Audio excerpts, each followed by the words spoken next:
You're listening to the Worldwide Sports Radio Network.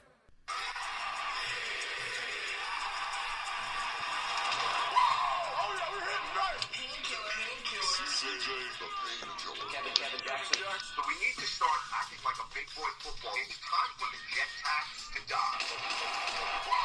You're listening to Weapons Hot on SoundCloud.com and the Sports War Radio Network. Darnold fires one into the end zone. It is caught. That's a jet touchdown. And now, here are your hosts, CJ DeSimone and Kevin Jackson. What's going on, Jets Nation? Yes. Did I tell you I am excited? Welcome to another edition of Weapons Hot, a New York Jets fan broadcast. I am your host, CJ the Painkiller DeSimone, and I am joined, as always, by my co-pilot, my right-seater, and one of my very best friends, by the way. And I've got some interesting intro music for him. So let's play that and get that keyed up here. Let's go. And of course, no, it's not going to work. So, never mind. Ladies and gentlemen, Mr. Kevin Jackson. Weapons hot, weapons hot. Once again, CJ, man, this is dope. Thank you for having me back. I appreciate it. It's a great day. I'm really excited, man. This is a wonderful opportunity for us. Great platform. I'm sorry I missed you guys last week. Be honest with you, I had some technical difficulties of my own, but we're trying to work through these COVID things as they come. CJ, I'm amped up, man. What do we do? Let's get it started. Where do we start? Absolutely. So, you know, there are a couple of things that I wanted to talk about tonight. And one of them is going to be obviously centered around the New York Jets defense. Now, you and I, a couple of shows ago, we had a wonderful gentleman on by the name of Robbie Sabo, who did some offensive assessments for us. And, you know, we actually had a nice conversation with him. But I actually want to now shift gears on the defensive side of the ball now.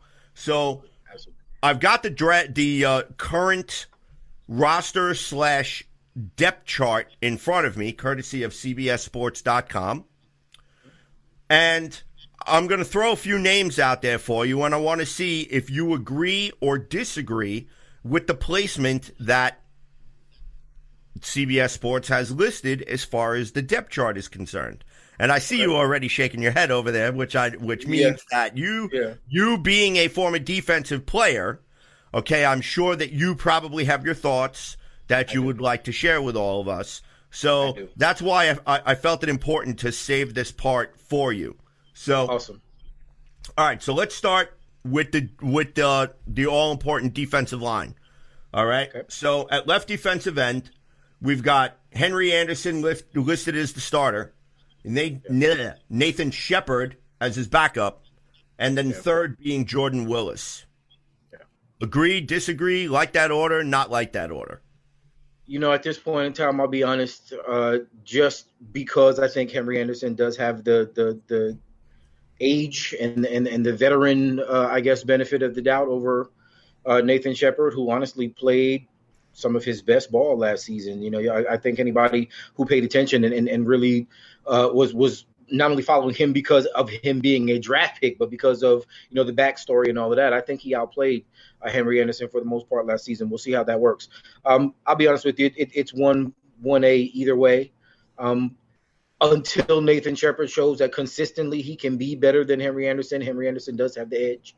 As far as the listing is concerned, that doesn't mean anything as of right now. We haven't played a game. They haven't played a snap. We haven't seen a stretch. We haven't seen anything yet. So until that happens, I'll go with the list. I'll say that it's okay. I'll accept it. But were this a regular situation, unfortunately, because of COVID, it's not. Were this a regular situation, I do believe Nathan Shepard has a really good opportunity to overtake him and quite possibly could end up being the starter. We'll see how it works out.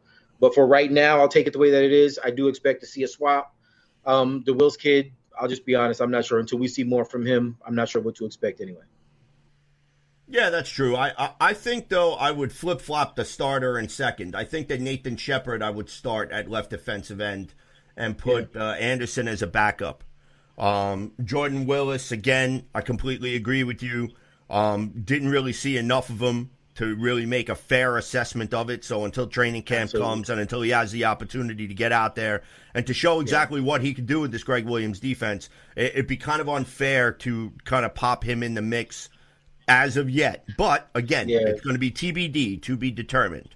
So, exactly. All right. So now at nose tackle, the starter is Steve McClendon. Backing him up is Foley Fatukasi. And then behind him, you've got Sterling Johnson and Dominique Davis. Yeah. I don't even know who the last two guys are. I'll just be honest with you.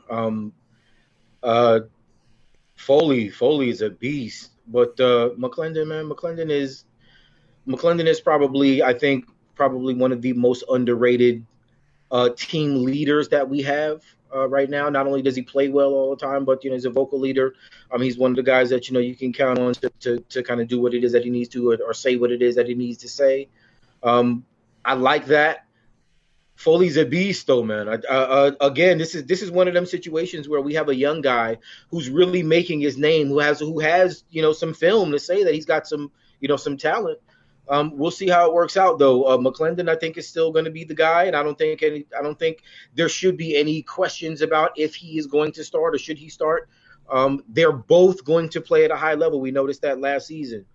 How Greg Williams decides to use them, we'll see how that works out. But I do agree. If we're just going to look at the name, I don't really think there should be a question about that. McClendon has earned the spot.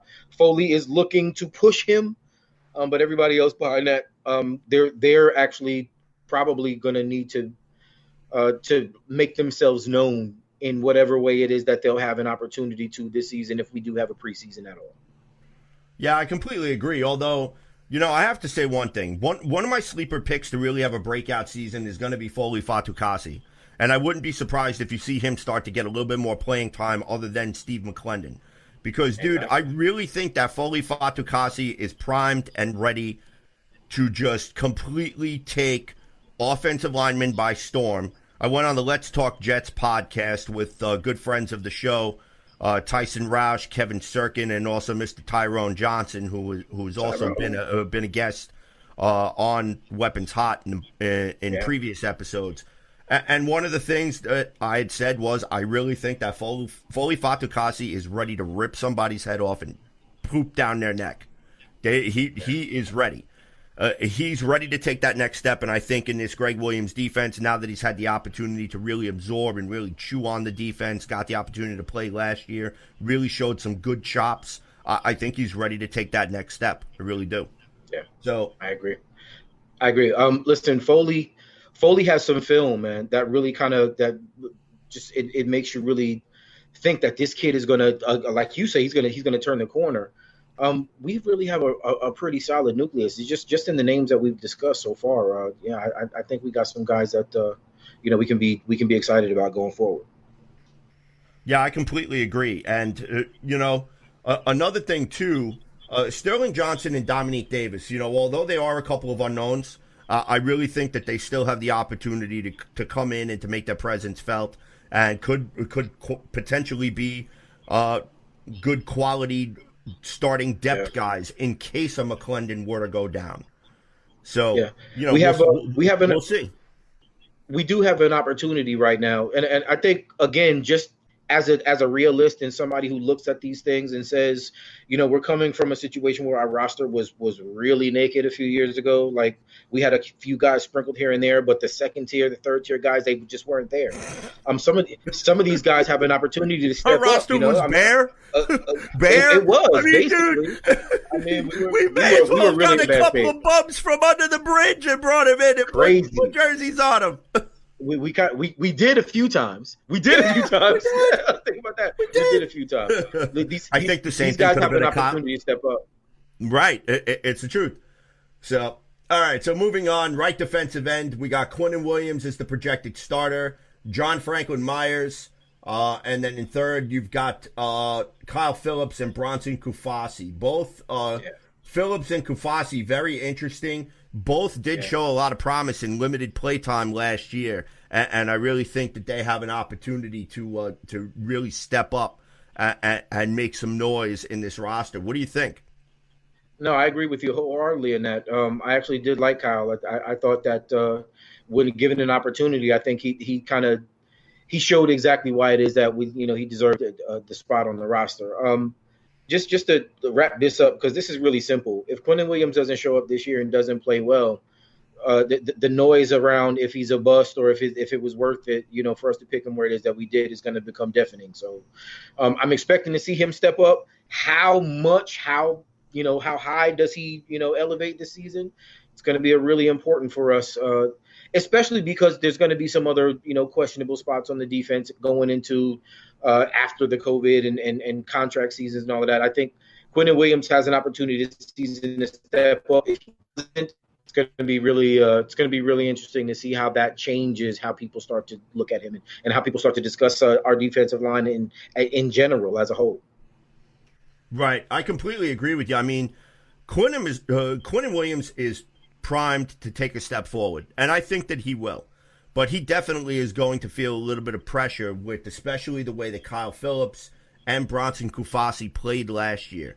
So I don't think that Quinnen's spot is guaranteed by any stretch of the imagination, but I think that the gap between Williams, Kufasi, and Phillips is a lot closer than people are really giving looks at. Now, as far as John Franklin Myers is concerned, we really haven't seen much tape on him, or I haven't seen much tape on him, so it'd be completely unfair to give an assessment on something that I haven't seen. But exactly. I would probably move maybe John Franklin Myers from the backup to Quinnen Williams. Possibly I'd move him to the third spot, and I'd put Phillips second. And maybe if there was like a 2 and 2A, that's where I would put Kufasi, if it were up to me. I would agree with that. And if I didn't make that clear, I do think Phillips is number 2 for me. It's going to be really exciting to see how Quinnen shapes up, though, man. I mean, we've seen the social media posting. We've seen the guys come and say that, they've seen him firsthand, show that he's putting in the work physically. Oh, yeah, he's been an absolute gym rat this past offseason. He has done nothing but working on getting his physique, working on technique. So it's going to be interesting to see whether or not he could actually take that and translate it into actual production on the field. Right. The kid's a beast. I mean, we saw the college film, and you're looking at the college film, and you're saying, wow, I mean, this is what jumps out at you as why he was such a high draft pick. Why, even though there were some questions, should we have taken, the other guy who ended up in Buffalo that season? Should we have taken him instead of actually taking Quinnen? But yeah, man, who I really liked. I'll be honest, I did have both of those guys as if we took either of them, I would have been happy. Ed's done a little bit more so far than Quinnen's done, but this is an opportunity right now for Quinnen to solidify, that value. It's not like we haven't seen him play well. We just haven't seen him play well consistently. We haven't seen him do enough to justify that high first round pick this season. To your point, if he does it, we're in good shape. If not, man, it's going to be a little ugly going off into the next season. Yeah, I completely agree. I mean, there's going to be some time. It's going to be something that they're going to have to figure out. But again, with the limited playing time that they have for training camp, training camp opens up on July 28th. It's a short time away. So, and I know that later in the show, there's some other topics that I want to bring up in regards to NFL training camp, which I'm really interested to get your opinion on. So now we move from the defensive line now to the linebacking core. All right, so left inside linebacker, we've got C.J. Mosley as the starter. We've got B.J. Bello backing him up. And then behind B.J. Bello, you have James Burgess. Okay. Wow, Burgess is number 3, huh? I think Burgess showed up quite a bit last season in a lot of film. I kind of was cautioned against just thinking that meant he played well, but if you're always around the ball, if you're always making tackles, it's really kind of hard to question that. So I would maybe swap Burgess and Bellows at 2 and 3. But come on now, C.J. Mosley, perennial Pro Bowler, All Pro, one of the top, if not the very best player at his position in the league.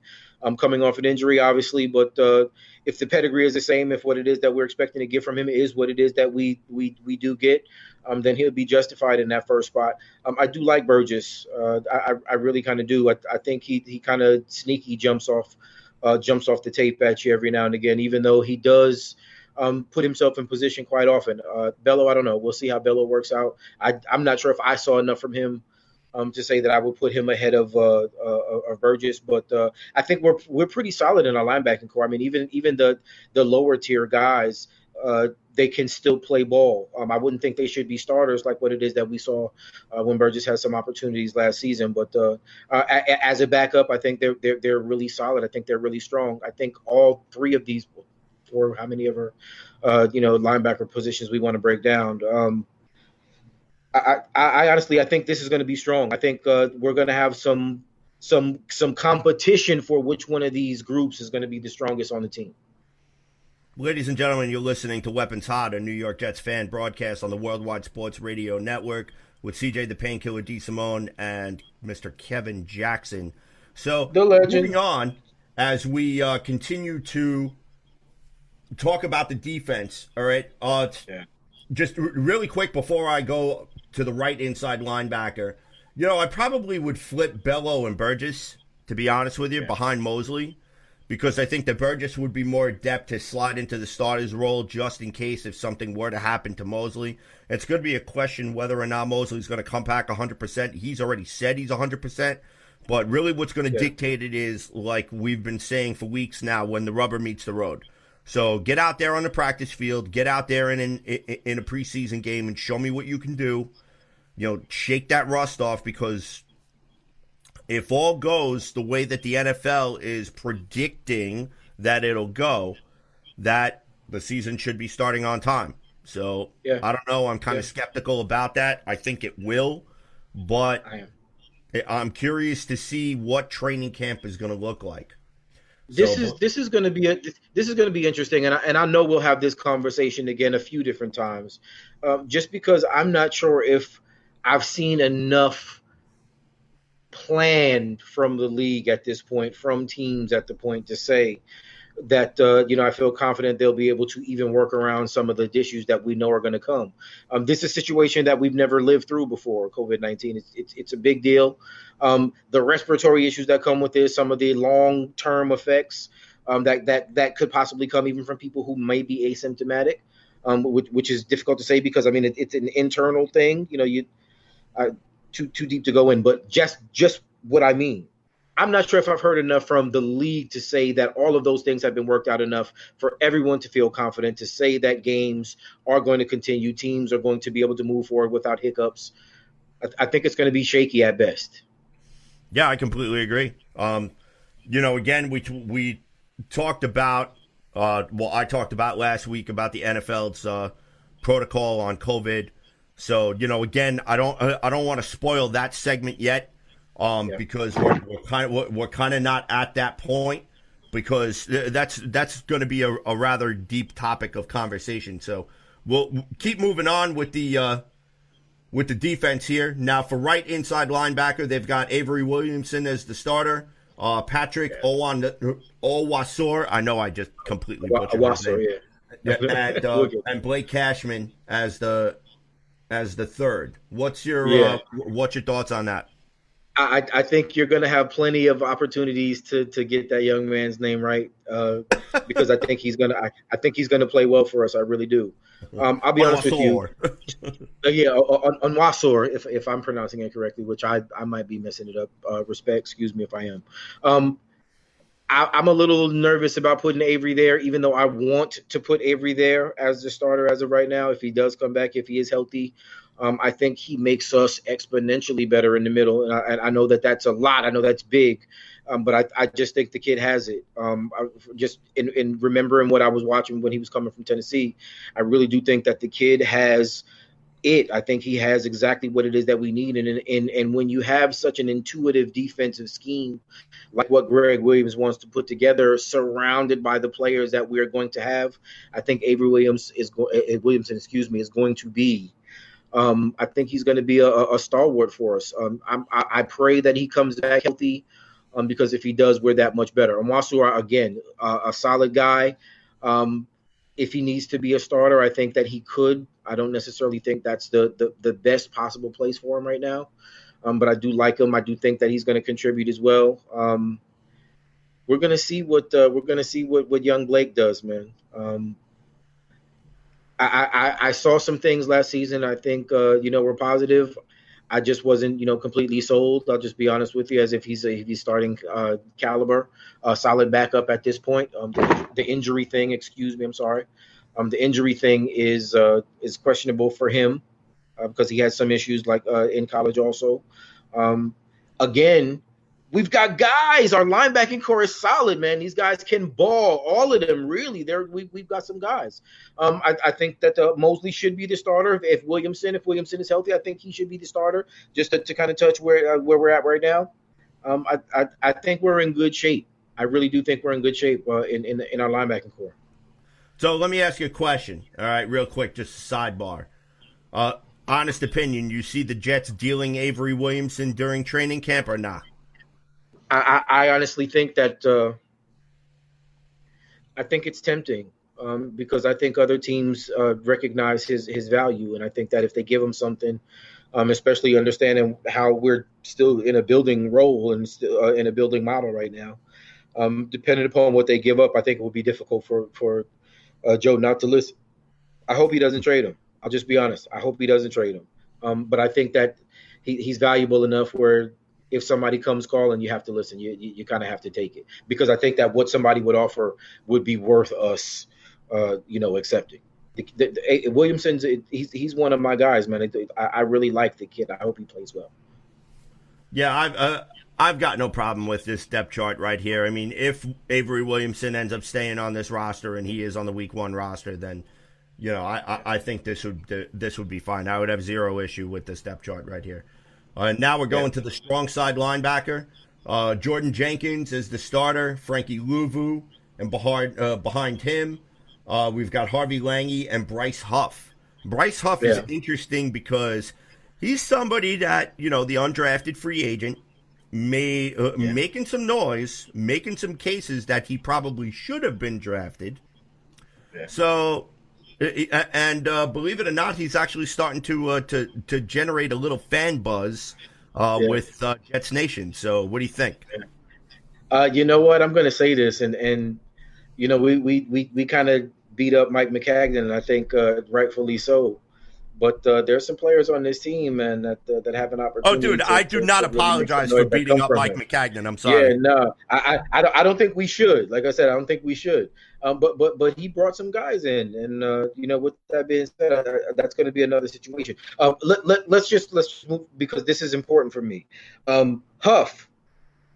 I think Huff really has an opportunity. This is a hard call, because us having this conversation when there really hasn't been much football. There really hasn't been any football played, but there really hasn't been much way for us to even tell who's going to do what and where everybody is at, even mentally as of right now, because we really haven't started any team activities. I like the names. And again, this is just going back to the point that I was making about our linebacker being stacked right now. But adding Bryce Huff to the mix in this, man, this is the powder keg type of kid. You set him on fire, and he explodes, and then it's a mess going forward, and our defense really is just that much better. I have an expectation that the depth chart for our linebacking core overall from each position, I think it's going to rotate as the season goes on. I think Greg Williams is going to find ways to use these guys. I think they're all going to demonstrate some of what makes them different and some of what makes them the same. But I really do think that we're stacked in this position, man. All of those names, all of those guys can contribute, whether it be, in rotation or special teams. I really do think we're set. This is a great conversation for us to have right now, though, CJ. It really is. Great teams, great players. We have an opportunity to do some things. Yeah, I completely agree. I don't have any issue with this depth chart the way that it's currently constructed. I am looking forward to seeing Bryce Huff take the field Yes. in a New York Jets uniform, and curious to see exactly what it is that he can bring to the table. And I think depending upon whether or not he can make the most out of his reps that he's given, both in training camp and also during preseason, if there is a preseason, it's going to be interesting to see how this kid pans out. So I'm excited. I'm excited. I can't wait. I think we should be. We should be, CJ. We should be excited, but we're Jets fans. We should also be cautious. Right. I said this before, and just real quick, expectations are difficult for us. You know what I'm saying? Expectations are difficult for us, man. Right. Well, that's because whenever we suffers really from a think, concept out of post-traumatic stress disorder. So I mean, come on now. Exactly. With Jet fans. Exactly. So there's over 80 years of fandom between you and I just here. So imagine the people. Yes, sir. Yeah, thousands of years worth of grief out there. We again, if we always say this, we get a new regime, we get a new front office, if these guys can be guys, if they can turn around, we can actually see ourselves being in a really good position right now. Joe Douglas, I like what he's doing. We'll see what happens with the coaching situation, but as of right now, with the players that we brought in, if we're just talking about it from a personnel standpoint, I like our guys. We don't have a lot, like I said, we may not have a lot of superstars, but if we have a lot of guys that can get the job done, that's really what it is that you need to win. And that's the Patriots have done that for years. So I think we're in a pretty good position right now. I like these guys. Yeah, absolutely. So now let's go to the weak side linebacker, and I'm very interested to hear your take on this one. Okay, for starter, Jabari Zuniga, my boy from the University of Florida. All right, Terrell Basham backing him up, and then you have Ahmad Gooden and Wyatt Ray. Yeah, I'm gonna be honest with you. I like Ahmad Gooden. Just give me a minute on that. I think if when we see them play, I think he's got some physical attributes that will make him stand out. We'll see how that works again. But as far as the starter is concerned, Jabari Zuniga, if he can play. Even similarly to what it is that we get from Jordan Jenkins on the other side, our defense is going to be filthy. Our defense is going to be disgusting. It will be top 10 defense, and I'm just going to say that with all confidence because I really do believe that that's the case. Zuniga is an interesting player right now. To give him the starting role, I think that speaks volumes about what they think about this kid, even before they see him.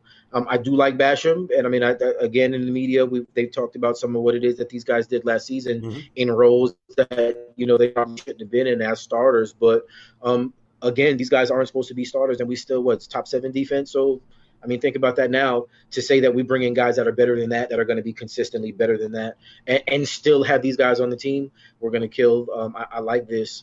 Again.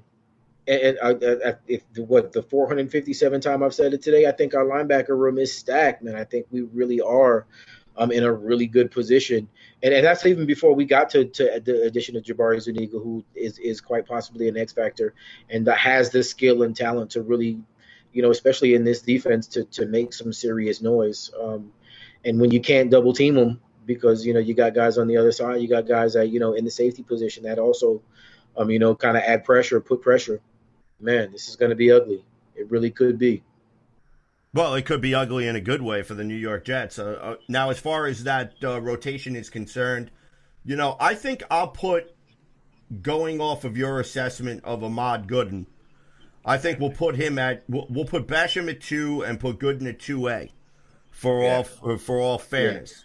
Yeah. And then Wyatt Ray, again, I've never seen him play. I haven't seen Gooden play, but if you're giving him a glowing I think I watched a little bit of him, and when you hear a name, it sparks your interest. I haven't heard that name before. I'm not going to say it's a huge name, but I think again we've got guys, man. I think we have guys that physically are talented enough to make plays. I think the coaching situation is going to be interesting, but to have these guys in the mix, I think is important. The undrafted free agents, I think some of those guys are going to be able to make noise, even if it's not here.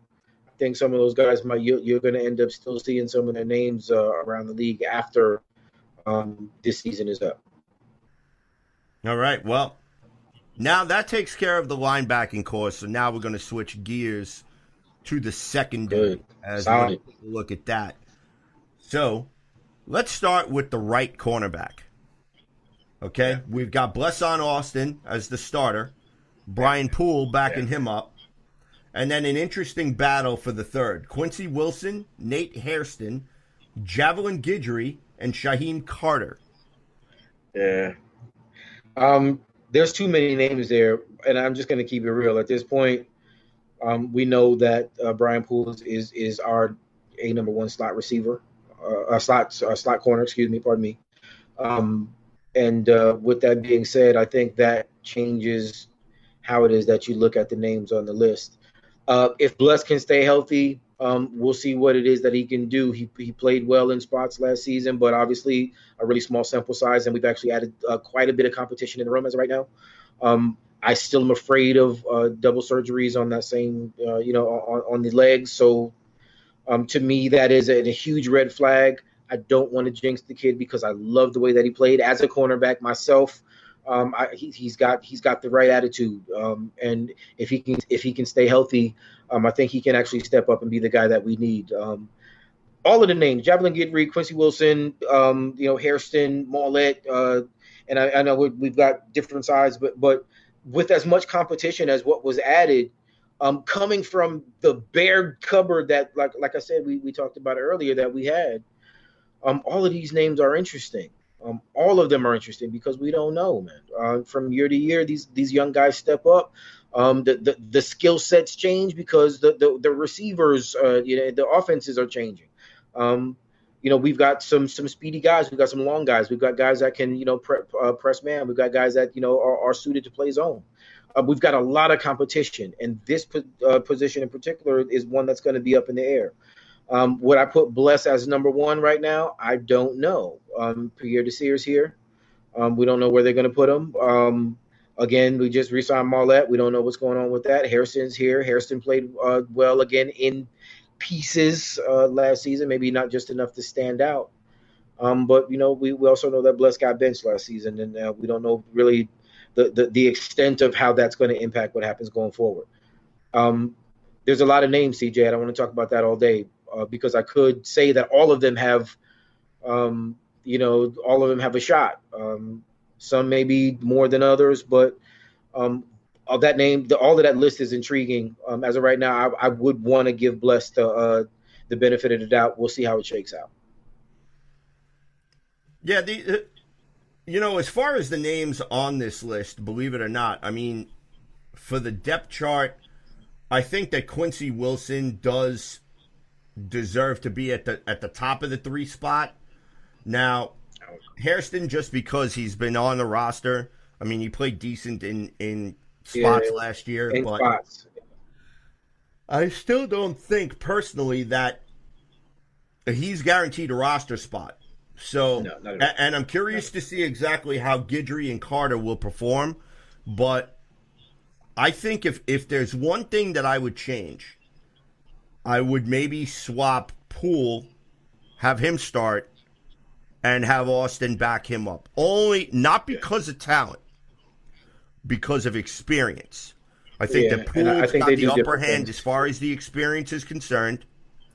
I think that there are a lot of different things that they can do, and with Poole, and I do believe Bless Austin can eventually take that starting role. I do. Yeah. I think at some point during the season, that starting role is going to be given to Bless Austin. Now, the question is, can he build off the progress that he had last year? Yeah. Can he eliminate some of the mental mistakes that he made last year, which caused him to get benched? So that's a big. Yeah, he's a rookie. So he's a rookie. He's a rookie coming in with less experience because of the injury. Right. If he can step up, I think he takes the starting spot. We'll see again. We'll see if he stays. All right. So now, as we move on to the left cornerback position, you're looking at Pierre Desir as your starter, which that makes sense. Arthur Mollett backing him up, and then coming down to Bryce Hall, Lamar Jackson, and Kyron Brown. What are your thoughts? a lot of names, a lot of talent, a lot of uncertainty. But what I guess should be a lot of excitement, because I'll be honest with you, when you have many names and that many guys that are similarly talented, I guess, in a situation where your flexibility and your versatility, I think, will be beneficial for you, especially in a great way. I think this is going to be crazy. There's too many names right now. I'll just be honest with you. There's so many names. Are we going to carry 8 DBs, next season? A lot of guys. I mean, I'll be honest. I would love to have this conversation if it was the second or third game of preseason and we had, some battles and to go through and to inspect and dissect. Because we do have talent guys. A lot of these guys were on a lot of people's radars, and for good reason. And especially where we're coming from last season, where, again, we had Tremaine Johnson, who's a $40 million cornerback who was literally probably the worst on the roster, a scrub. Oh, my God. We added a lot of guys. We'll what see an how albatross of a contract that was. And, I mean, Tremaine Johnson was just, yeah, he was god-awful. He was god-awful. It was almost embarrassing. Yeah. And he deserved to get benched last year. And I'm glad that they did, because I think that they would have continued to play him. It probably would have been a lot worse than it originally was. Because, I mean, the whole purpose that Tremaine Johnson was excited about Greg Williams coming here was he had some of his best seasons under Greg Williams. And it's like, well, Greg Williams is here. What's your excuse now? Yeah. You got paid a monster contract to perform, and you didn't. Yeah. And these are some of the things where I get sick and tired of saying that the New York Jets are the old age retirement home for the NFL. Players that have lost a step, they're on the downslope of their career. I see you laughing over there, but it's true. Okay, they pass out Geritol in the locker rooms. All right, come on now. We've had this conversation. Okay, I mean, the New York Jets are not the old age retirement home of the NFL. We can't just continue to sign people because they're big name and their best days are behind them. So we can't. We need to put a competitive product on the field. Okay? Not a geriatric team. We knew. And as of right now, I think that again is part of, I think, what Joe Douglas has done this past offseason with the draft picks he did. This is what we were hoping to see. This is kind of what it is that we needed over the course of these past seasons that we haven't seen. What the 30 on that McCagnon draft class or excuse me, the draft class. If Joe Douglas can continue to build the foundation of this the way that we're seeing, with a couple of seasons, I don't think there's going to be a question that we'll have the most solid rosters, the narrative around how it is that we do every single change. I like a lot of the names. We just need to see if things are going to, or excuse me, if those players are going to translate into consistent play. Right. Yeah, I completely agree. And dude, I'm sitting here trying to contain my laughter over here because it sounds like that Skynet's trying to take over your video feed. So you were starting to sound like RoboCop there for a little bit. I was about to say, he's breaking up, right? Breaking it. Can you hear me? Yep, I can hear you good now. So I think maybe is that me? Like, I'm looking. Yeah, I was about to say I'm looking pretty good over here. I don't have any lag. It popped and then it just came right back in. So that's okay. All right, tinker around with your settings. We'll keep going on. Now we'll start talking about the strong safeties. Okay, yeah. Jamal Adams as your starter, Marcus May right behind him, and then Bennett Jackson. Problem with that rotation or not?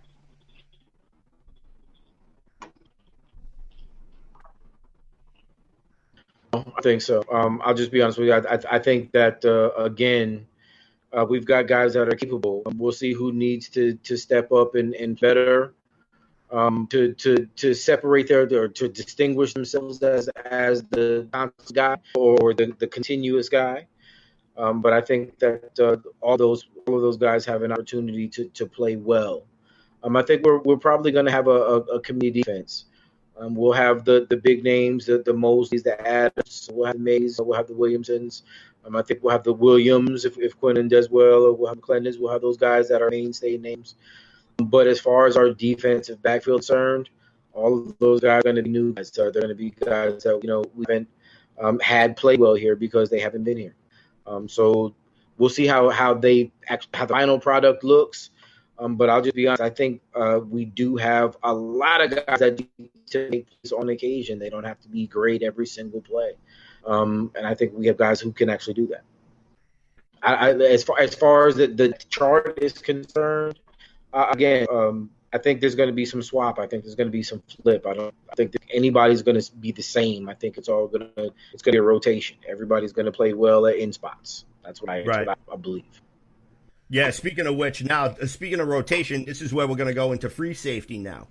You have Marcus May actually starting as your free safety. Okay, Ashton Davis behind him, which I kind of like. All right, and then you have Matthias Farley and then Anthony Siafi. Now, Anthony Siafi, I've heard a lot of very good things about him. Very good in pass coverage. Can also play very well in run support. So, kind of want to get your gauge on what do you think? Yeah, I'll be honest with you. I like Jaffe. There was a time last season, and I'm just running through something because it's popping into my head right now. But we were watching a little film, and we kind of noticed that he was making plays here, he's making plays there, and I think, again, when you're talking about building the defense the way that we need to, you have guys that can pop and make plays in spots. And we noticed, again, the same with Burgess, the same with Basham, the same with Kyle Phillips, the same with Felipe Adekasi, the same with Nathan Shepard. These guys were popping, they were making plays. And it's like, oh yeah, this is new for us. We didn't have this before. These are new guys, young guys, qualified capable guys, thirsty, hungry guys. All of these names, they're all kind of putting me in the same mind. Like, any questions about the New York Jets going forward, and the product that we put on the field, I think is not going to be a part of the defense, or I don't think it's actually going to be part of the special teams. And I know this is a defensive show, and I know we should be addressing it. We should be talking about it, and we'll continue to. But if I have a question, if there's a negative aspect of anything about this team going forward, it's going to be the offense. The defense, I'm going to be honest, I think we are top 5 defense. I think so. One of the best defenses in the league. You. I think we're going to be in that conversation. I think that's where we're going to be. So see. Again, you keep throwing these names. I'm just thinking they're done behind some of these guys. There's number behind some of these guys. There's a history of plays for guys that were making plays in a starter role that they're not starters. They shouldn't have been starters. And now we've got guys that are better that are going to be starters. The second tier, the third tier guys, now they can fall back into those roles, make plays when they need to. And if that's what it is that we have, I think there's going to be some people that are going to look at this defense next season and be like, I don't necessarily know if Kansas City is going to run all over us like Kansas City ran all over some teams last season. I think Kansas City is going to look at our defense and be like, we don't play our A game. The Jets are going to kick our ass. Yeah, and you know what? I agree. That's I made an appearance yesterday on Courtney Harden's podcast called The Real Deal. I invite everyone to go and check it out.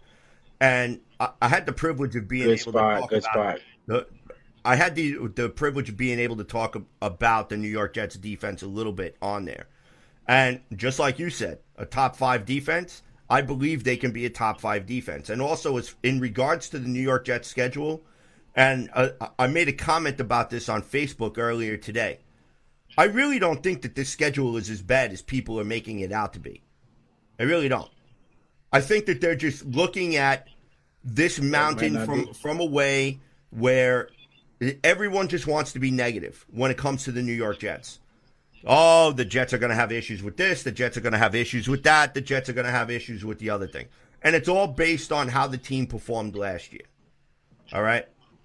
Well, the team's offense stunk last year, except for certain games like the Dallas Cowboy game, the Washington Redskins game, the Oakland Raiders game. But we still showed up to play. And we still ended up finishing our season 6-2. Granted, we finished the year playing the junior varsity Bills in a game that they really didn't need. But who cares? You play who's on your schedule. All right? Yeah. And the games really that kind of interest me that are going to be a real true litmus test for this New York Jets football team are the San Francisco 49ers on week 2. All right? The Kansas City Chiefs later in the season. The Denver Broncos, the Arizona Cardinals, because they're two big question marks.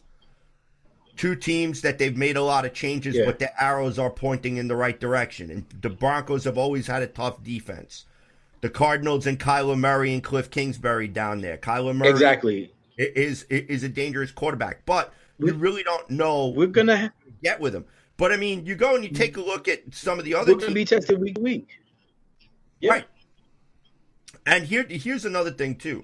When you go and take a look at the Jets' schedule, against the AFC East, at the minimum, I expect the Jets to go 3-3, possibly 4-2. I expect them to sweep the Dolphins, even though the Dolphins are much improved. I just don't think that the Dolphins are where I believe the Jets are right now. They added a lot of pieces. They have the potential to be very good.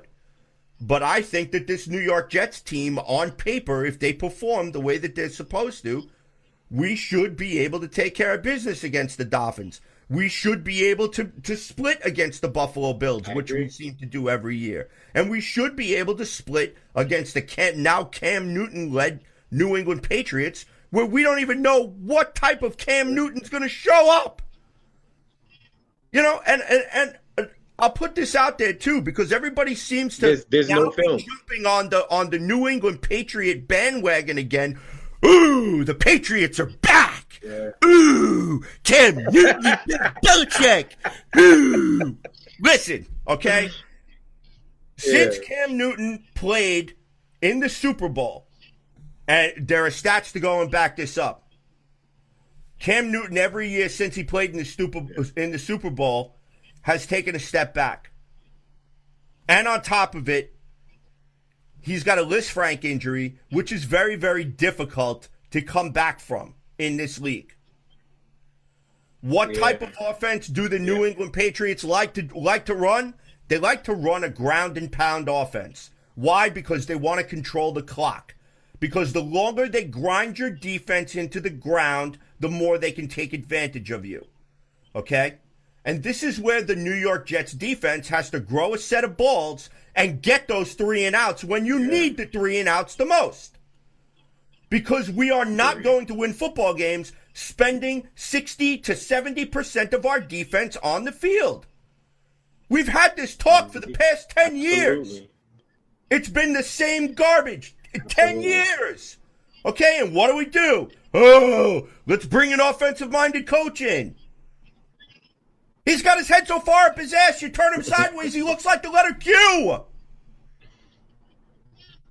I mean, really. And everybody wants to blame Sam Darnold. Oh, Sam Darnold's a bust. Sam Darnold's a bust. Look what Sam Darnold's got to work with. The 31st ranked and the 32nd ranked offensive line. Do you think if I put Patrick Mahomes behind the Jets offensive line last year that took the field, do you think Patrick Mahomes has the stats that he has last year? Tell me the truth. No. Right. Yeah, the answer is a big fat no. Okay? You put Tom Brady behind this offensive line. Does Tom Brady have the stats that he has last year? No. No. Okay. We gonna who else do you want me to put in? One. You want me to put Russell Wilson in? That type Do you want me to put Jimmy Garoppolo in? Doesn't make a difference. Breeze, name your quarterback. Doesn't make a difference. Right. So how can we Doesn't make a consciously sit here and say that Sam Darnold is a bust when you give him nothing to work with? Yeah. How? That's premature. We obviously know that's premature. Right. There's no way somebody can expect that something like that is realistic. So we'll give to this. We have an opportunity right now. Just if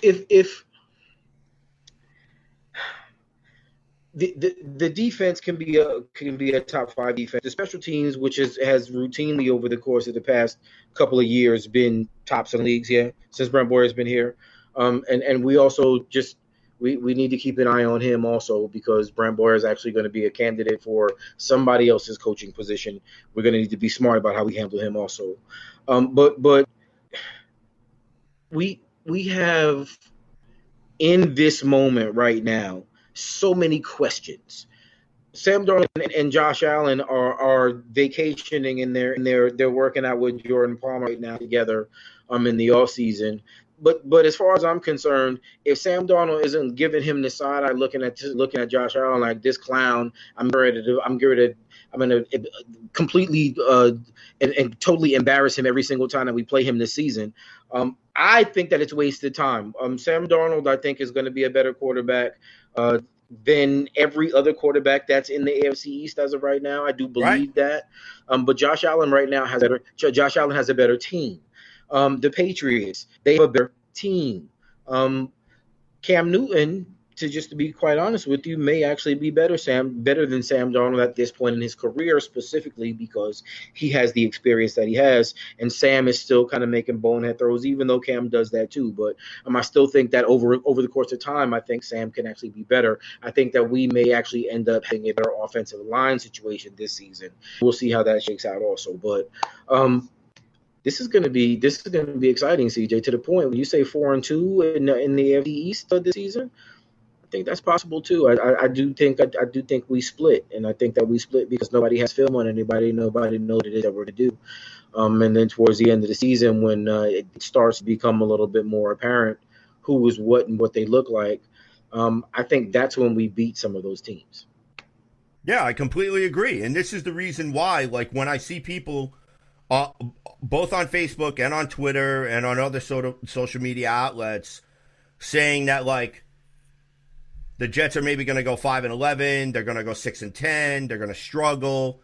I mean, look, if the Jets were to go 5-11 or 6-10, then Adam Gase deserves to be fired. There's no question whatsoever. Because with this team and with this schedule that the Jets are facing, if the Jets want to consider themselves a playoff contender. Okay, hear me out, because I see the look on your face. You're getting ready to give me some wisdom. So, hear me out, though. If the New York Jets, are going to consider themselves a playoff team or ready for the playoffs, then guess what? You have to beat teams like the Seahawks, the Kansas City Chiefs, the Oakland Raiders, the San Francisco 49ers. Yeah. You need to be competitive against these teams, not have them come into your building. I'm so afraid. I'm so afraid right now. Yeah. Right? Which means I get it. Needs to produce. Sam Darnold cannot be on national television saying, I see ghosts. Right? Am I right? Yeah. Okay. Yeah. Running for his life. Running for his life. And we're running for his life. But see, that's I feel you. I just hate the word playoffs when Adam Gase is our head coach. Look, I do too, but you know what? That's the biggest problem that I have. I just just because I keep saying, and I said this earlier, I think it's really scary for Jets fans to have expectations because Murphy's Law basically should be stitched and tattooed into every single one of our hats.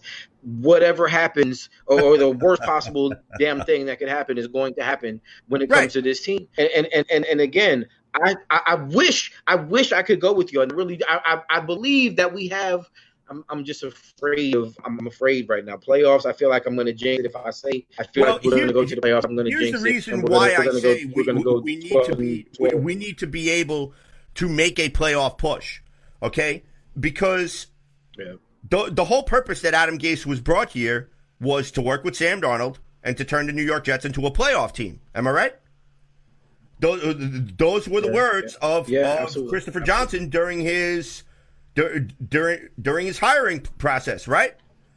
Christopher Johnson he was interested in winning football games. He doesn't want to win. He didn't want to win the media battle, right? The Jets, all of a sudden, we don't want to win the media battle. We want to win football games. Yeah. Okay. Well, we'll get into that a little bit later. Here's what Joe Douglas did. Okay, Joe Douglas went and spent considerable amount of resources with what he had to rebuild the offensive line. All right? He made smart signings. He made very smart one-year show-me deals. And his rationale for it is if you want to be here for the glory days, then you need to work your ass off during the rebuilding. Don't just celebrate the glory and have somebody else do all the hard work. Wasn't that pretty much the gist of what we've been hearing since Joe Douglas has been GM this entire offseason? Because that's the way how I interpreted it. Yeah, that's what we heard. Right. So now I'm also thinking that a conversation has been had between Joe Douglas and Adam Gase behind closed doors. Yeah. Hopefully. That these are the pieces of the puzzle. I expect you to put them together. And if Adam Gase cannot put the pieces of the puzzle together with a clearly revamped roster that took the field last year, okay, a much better offensive line, which took the field last year, yes. If he cannot get this offensive unit off the ground, then heads need to roll. Then he needs to go. Period. Then Loggins needs to go. Then Cooter needs to go. And Period. Pollock needs to go. Plain and simple. The entire offensive staff. Right. Your entire offensive coaching staff, including the head coach, needs to go.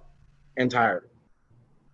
And then either you give the keys to Greg Williams and you say this is your ship, you drive it, or you make a play for Eric Bieniemy. Yeah. I mean, I think there's gonna be some hard questions about that. There's going to be some hard questions about that, though, CJ. And I think because both of them have a little bit of baggage with, the talking points that are going to get thrown around when it comes time to consider who is going to be, especially because Greg Williams is so beloved by the fans, but he does have some history with him. And I think it's going to be part of the discussion. Bieniemy and some of the questions about his experience and behind Andy Reid and all of that there's going to be some dirt flung on him also. So I don't think it's really as cut and dry as that, but I hope that it is. Those two guys, if it came down to either one of those two guys, I would be happy with the outcome. So I'm looking forward to that.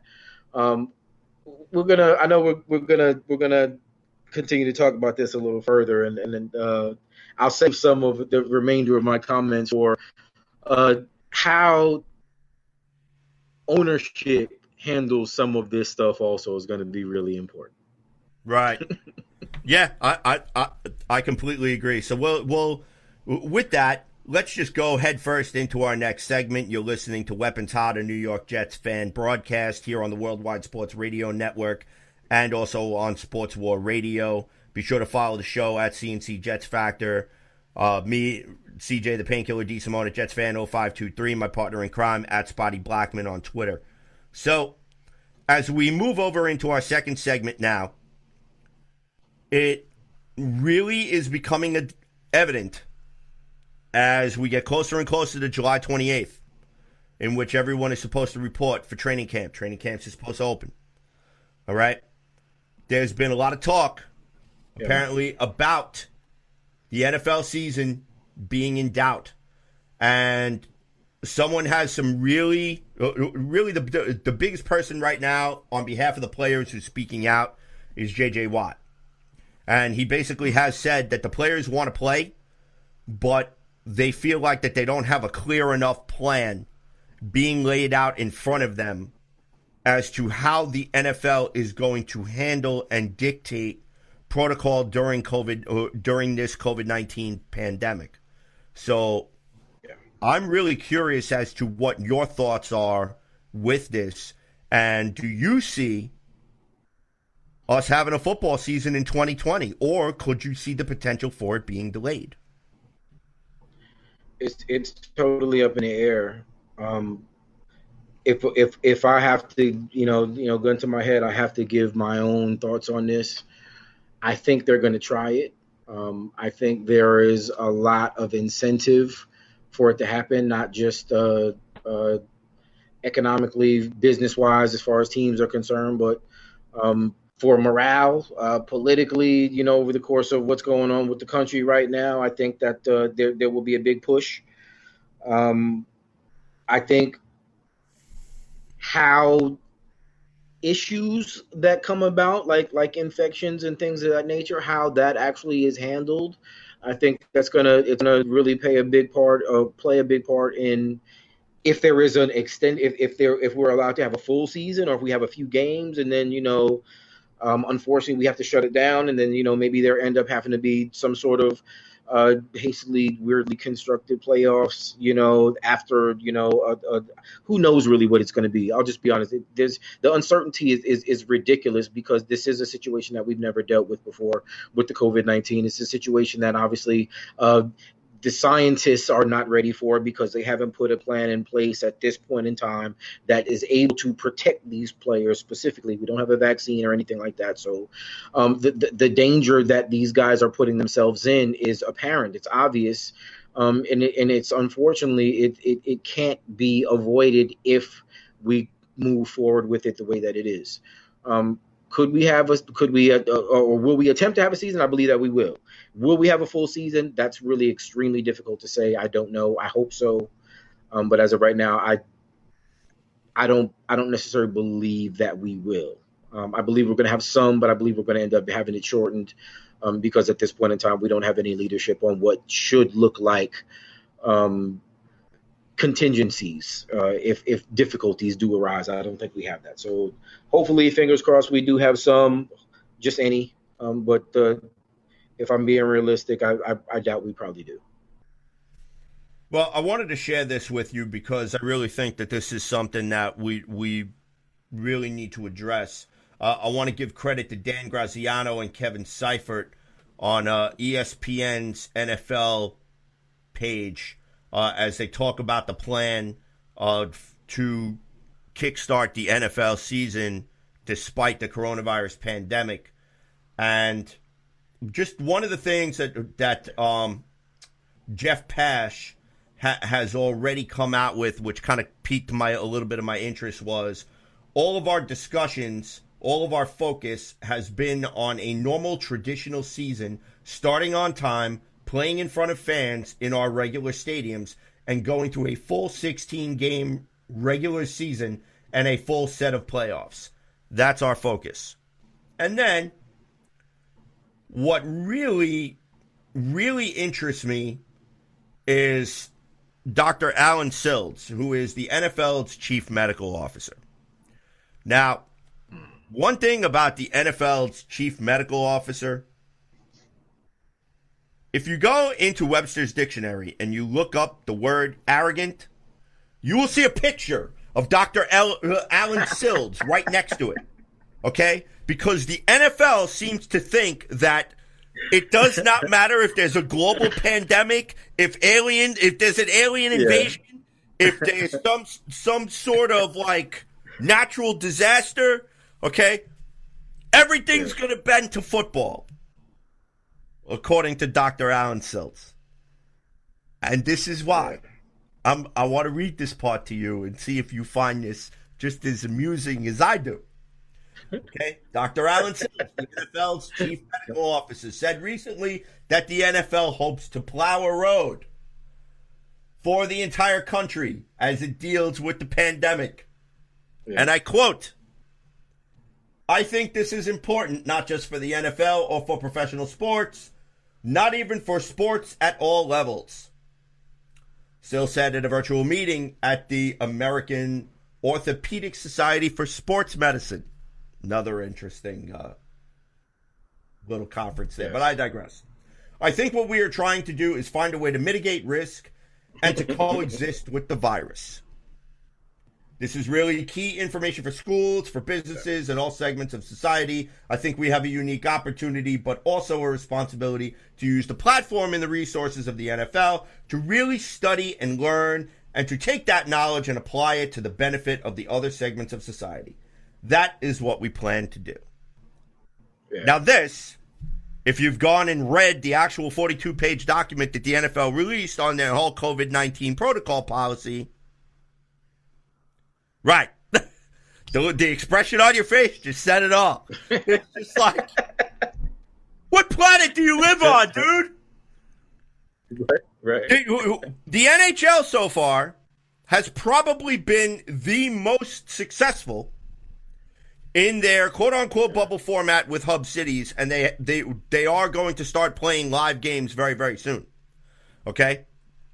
Major League Baseball is going on with their exhibition games right now as we speak with no fans in the stands and constant and routine temperature Pretty exciting checks. highlights. Right. And Yeah. routine temperature checks, which need to happen because of this COVID-19 pandemic. Where on God's green earth does the NFL think that they're going to be exempt from this? And on top of it, J.J. Watt has already said that he refuses to play with the new NFL face shield helmet. Okay? Yeah. So, how are they going to pull this off? How? Tell me. So I said, I don't know. It's going to be hard. It's going to be hard. Again, the science is not there right now for it. The protocols, the safety features built into how it is that these guys need to live is not there.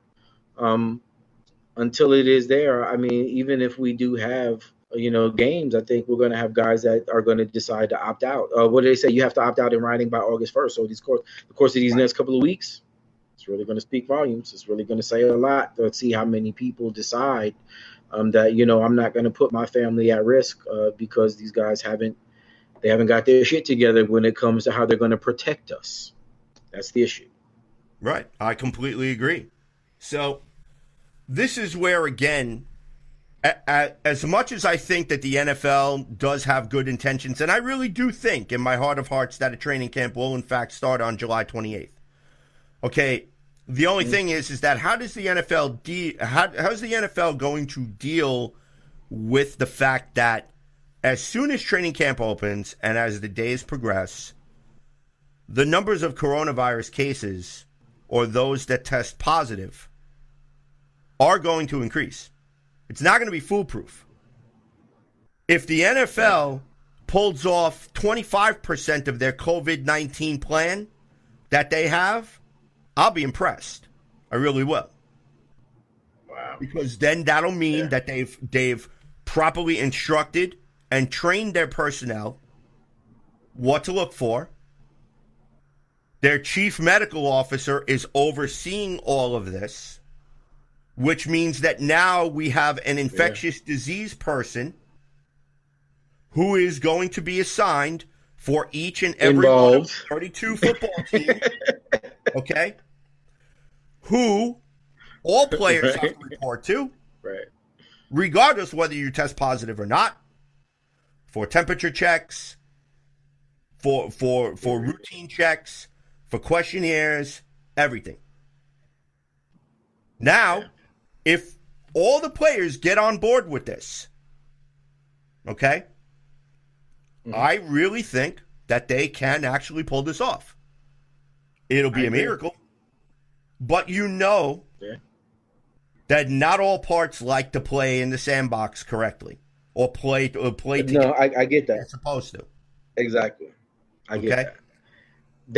that kind of the points that you're making, CJ, are really those are intelligent um, solutions for the difficulties that these guys are going to face. So that kind of goes back to the point about me saying that they haven't done anything that they've needed to make sure that these guys are safe. If they did any of that, that would make it safe. That would make it if not easy to at least contain, it would be at least easy to control that environment enough to keep even if there are one or two people that do come into contact with it, it doesn't actually blow and explode and make every running back in the running back room is now sick. Every wide receiver in the wide receiver room is now sick. Now all of the coaches who are during a coaches meeting, now they're all sick. The players may not be sick, the coaches might be sick. If the coaches do get sick and then they end up spreading it out to the team, contingencies that they need to have in those cases are what it is that we need to hear from them being communicated, and that's what we're not hearing. If they do that, then we're in good shape, and that will give us an opportunity to see this thing spread out. Hopefully they're listening to what it is that you're saying. We need to send a video to this to somebody so they can get it together. Right. I would totally dig that. That would be awesome. So, I mean, it's just a little bit of common sense. But also I wanted to get your thought on what if the NFL, to mitigate this, in my opinion, increase the roster from 53 to 70? Would you think that that's an acceptable number in case that you do have one team or two teams or three teams that end up having multiple cases of multiple cases of players testing positive for COVID, which may now hamper their ability to be able to field a fully competitive football team? Yeah, man. What are your thoughts? I personally think that the kitchen sink approach would work best in this situation. Right, 96 for the full Yeah, 16 I know. games. Literally, just look, just as much as possible, whatever it is that we can do to ensure not only player safety, but maybe some continuity, maybe and I mean, when I say safety, I don't necessarily just mean from the virus in particular. I mean from physical injury, because there's going to be less practice, because there's less prep time. There's less workout time, because of some of the other that would arise. So again, do as much as possible. Not only that, but if you expand the roster the way that you're talking about, then what it is that you have is more guys have an opportunity to make a name for themselves, and that always expands competition and always is a better product for the league. So it's a win-win if they can pull it off. All right. Yeah, I could live with that, because I think that personally this was something that I had brought up on Courtney Harden's show yesterday, The Real Deal, was the possibility of having the regular season go through with a full 96-man roster, and then as the playoffs, as we get closer to the playoffs, maybe have at the 75% of the season, 75% point of the season, drop it down to 70, because by then maybe the COVID-19 cases will have taken a dip, or will have dropped. If we can get that far, yeah. Right, if we can get that far out. Or play with a full 96-man roster for the regular season, and then when the playoffs come, you have to have 53. Thought how Major League Baseball does it. Yeah. The players union, I'm sure probably has a better idea about how many players they feel would benefit the teams in this situation. At least I hope they would. The Players Association, some questionable negotiating tactics and some questionable ideas about how things should be run. But something like this, I think they should be able to go to the players. They should be able to find out exactly what it is that they feel. They should give those opportunities. And I'll be honest with you, the whole conversation about the salary cap and all of that, I kind of think that's a bullshit argument to have, just because the teams, man, let's just put it this way. Regardless of what happens, if there's a season or even a limited season, these teams are not going to fold. None of these teams are going to cease to exist and go out of business. None of these teams are going to do that. These guys are billionaires. They know exactly what it is they're doing. So all this conversation about the salary cap and players should take less money because of the team, I think that's a bullshit argument. I think what they should do is they should recognize that no team is going to be good without their players, and that these guys are the ones that are assuming all the risk. They need to go ahead and put this shit together and let these guys get back out to doing what it is that we need to do. But they need to do it smart. They need to speak to the people that they need to get it done, to make it happen, because the guys want to play. They just need to know that that the teams recognize the importance and the value that they bring to the table, and that they're going to do something about it. To J.J. Watt's point, I think when you said that he's the one that's been talking about it, I think he made all of the necessary touch points available to anybody that has any questions. That really should be it. Let's get it going. We need football. Well, we want football. I'm not going to say we need anything. We want football. I know. Mm-hmm. And speaking of football, it is now time for one of my most favorite parts of the show. This is where it is now time for the Emmy Award nominated section of the show. Hosted by yours truly. It's time for Kevin Jackson to take us in the spotlight. I love it. I love it. Spotty, who do we got in the spotlight today? Talk to me. All right. I kind of alluded to this earlier, but in the spotlight tonight, ladies and gentlemen, Woody Johnson. Just follow me on this. Okay. There's a lot going on. As far as the COVID-19. There's a lot going on as far as player personnel is concerned, illness and contracts and all of these different things. And a lot has been said about how this team in particular has handled not only the GM situation, the coaching situation, how it is that we're going to handle COVID situation going forward, teams and all the other things. Something that I think is going to be playing an extremely integral part in how all of this shakes out going forward is going to be Woody Johnson.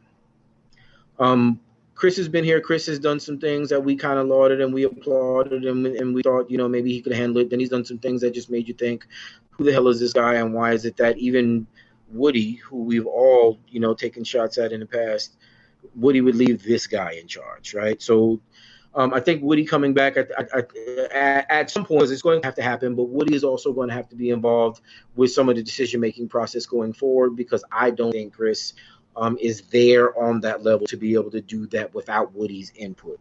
Woody Johnson is going to have a direct impact on what goes on with Sam Darnold's contract. I think Woody Johnson is going to have a direct and hopefully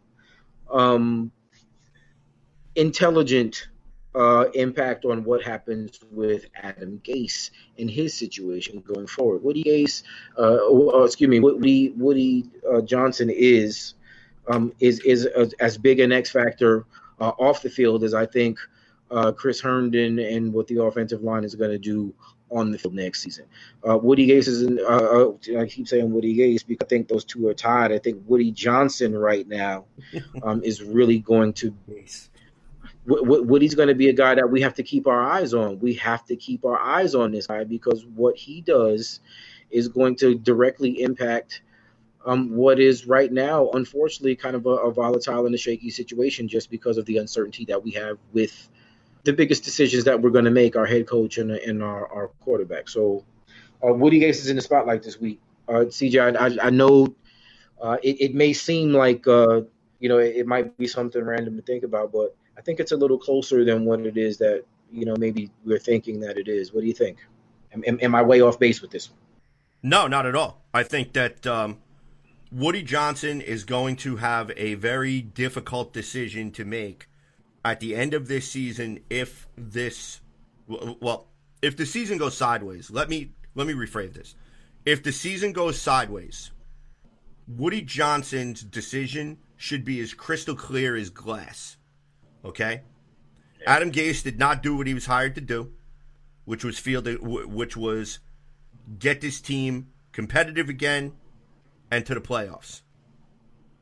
And I think that any person outside of Woody Johnson with a functional brain cell, okay, can see that the issues on this team are not defensive. They are offensive. Has nothing to do with Sam Darnold's inability to get the ball to his weapons. It does not have to do with our wide receiving core and not being able to catch passes from Sam Darnold. But if our offensive line doesn't hold up, if in critical third and short situations, your key players that you need, like Le'Veon Bell, are not getting the ball to help to move the chains, then there's a problem. If you have a head coach that's not using the best weapons on the football team in order for him to get a win week in and week out, then there should be questions. We're going to struggle. Right. So I will rewind back to a point that I made earlier in the show with Joe Douglas talking to Adam Gase behind closed doors. He has given him a moderately upgraded roster. It is up to Adam Gase to put the pieces of this very complex puzzle together and to pick and make a competitive football team out of it. And if he is not the man to do it, then Joe Douglas should be given the freedom to choose who should do it. Because if you notice, Joe Douglas got a longer contract than Adam Gase. So, which leads me to believe that people could say, well, Adam Gase got Joe Douglas the job, they're connected at the hip. No. I think at any time, if this ship is going sideways, and Woody Johnson and Christopher Johnson are as committed to winning as they say, and if they know that this ship is going sideways, and Adam Gase is the reason why, because of shoddy play calling, because of poor personnel management, then he needs to be shown the door. I agree. I think that part of what it is that I think the difficulty with this team is that we really don't know what's going on internally, and that was something that we talked about a few years back as being a good thing, being something that being something that my we co-host kind of had some questions about, and I did. But that in particular is I think it's going to be a really big question about how it is that we proceed going forward. So, as impactful as this will be, Woody,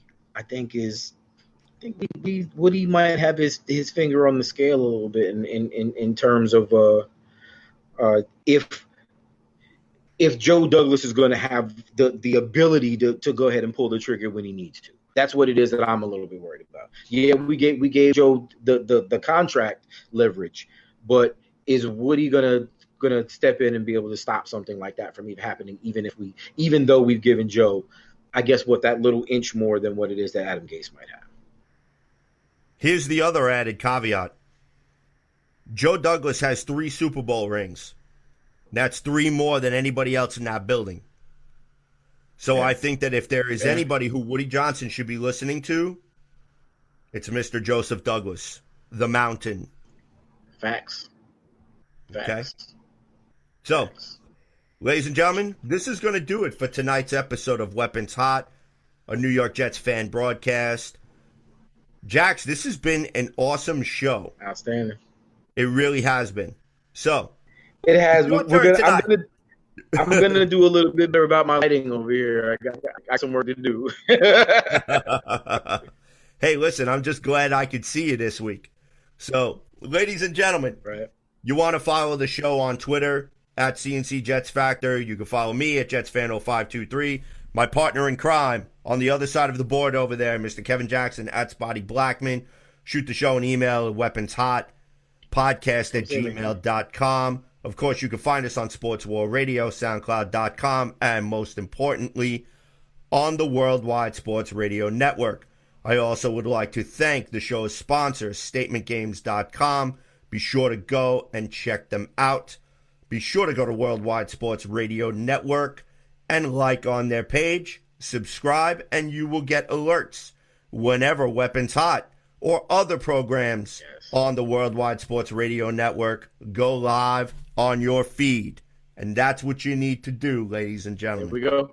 So, for Mr. Kevin Jackson, for StatementGames.com, the Worldwide Sports Radio Network, this is CJ the Painkiller D. Simone signing off for tonight.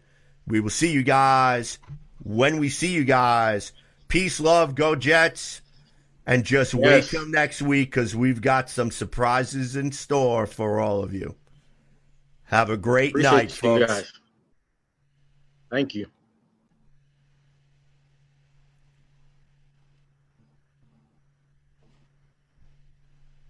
You're listening to the Worldwide Sports Radio Network.